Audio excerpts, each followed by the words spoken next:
it was pretty common to talk with a few, especially if it felt like men, how we would just ask them about their lives and where they grew up and what they thought of, their lives and all that.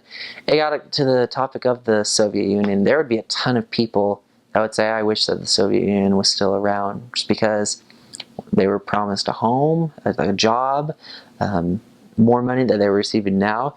And it was just interesting to see how certain people would say, oh, I wish the Soviet Union was back in. And there's other people saying, no, I'm glad the Soviet Union ended. I've been able to do things I couldn't imagine doing if the Soviet Union was still around.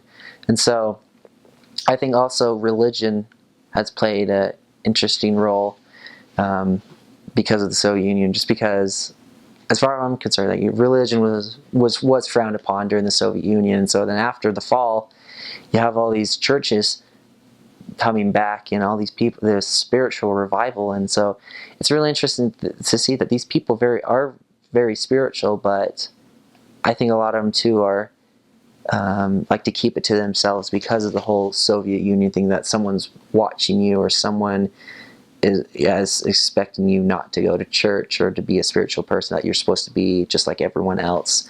But it's just really interesting to see that I think most people are willing to open up to God or some sort of religion, because I think they are curious bunch of people, like we all are, that they want to know what's out there and what is there more to life. They said sometimes it was hard living in a country where they didn't really know what was going on outside, and they knew, some people knew that the news was a little biased, but I didn't know any like horror stories of what was going on there.